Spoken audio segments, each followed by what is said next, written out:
بسم الله الرحمن الرحيم.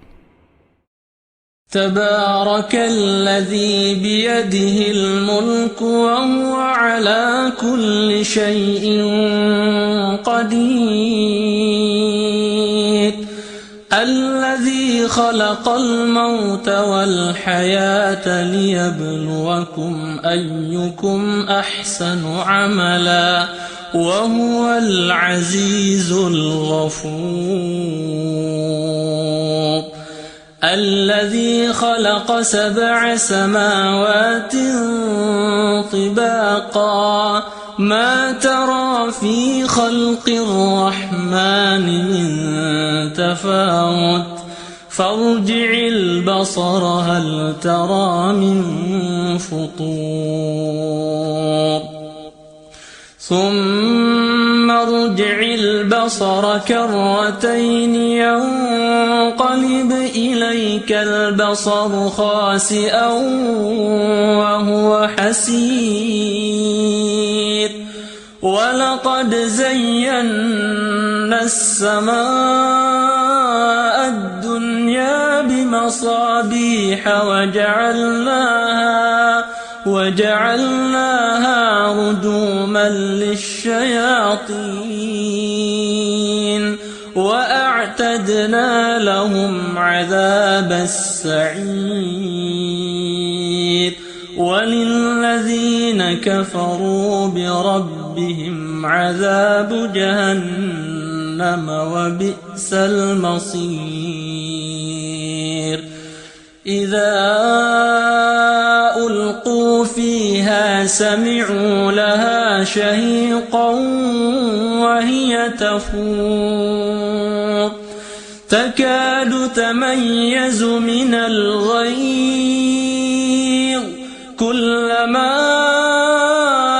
ألقي فيها فوج سألهم خزنتها ألم يأتكم نذير قالوا بلى قد جاءنا نذير فكذبنا وقلنا ما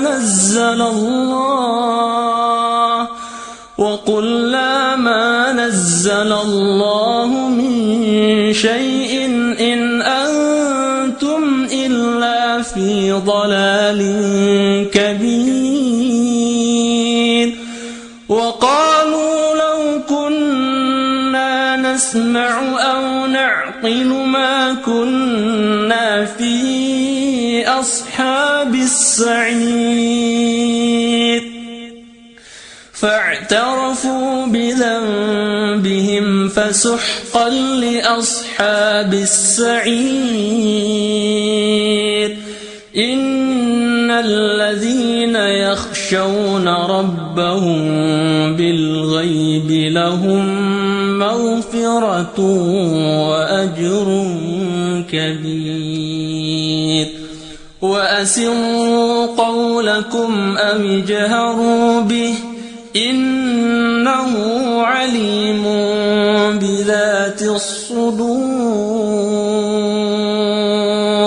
ألا يعلم من خلق وهو اللطيف الخبير. هو الذي جعل لكم الأرض ذلولا فامشوا في مناكبها وكلوا من رزقه وإليه النشور. أأمنتم من في السماء أن يخسف بكم الأرض فإذا هي تمور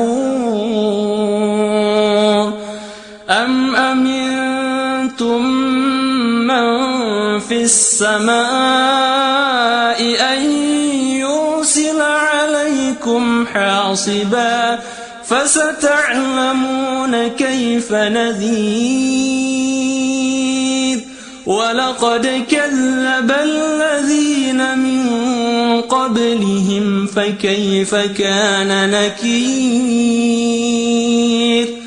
أولم يروا إلى الطير فوقهم صافات ويقبضن ما يمسكهن إلا الرحمن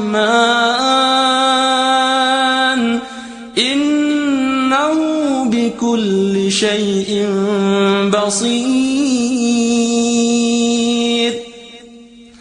أمن هذا الذي هو جند لكم ينصركم من دون الرحمن إن الكافرون إلا في غرور أمن هذا الذي يرزقكم إن أمسك رزقه بل لجوا في عتو ونفور أفمن يمشي مكبا على وجهه أهدى أمن يمشي سويا على صراط مستقيم قل هو الذي أنشأكم وجعل لكم السمع والأبصار والأفئدة قليلا ما تشكرون قل هو الذي ذرأكم في الأرض وإليه تحشرون ويقولون متى هذا الوعد إن كنتم صادقين قل إنما العلم عند الله وإنما أنا نذير مبين فلما رأوا زلفة سيئت وجوه الذين كفروا وقيل هذا الذي كنتم به تدعون قل أرأيتم إن أهلكني الله ومن معي أو رحمنا فمن يجير الكافرين من عذاب أليم قل هو الرحمن آمنا به وعليه توكلنا فستعلمون من هو في ضلال مبين قل أرأيتم إن أصبح ماؤكم غورا فمن يأتيكم بماء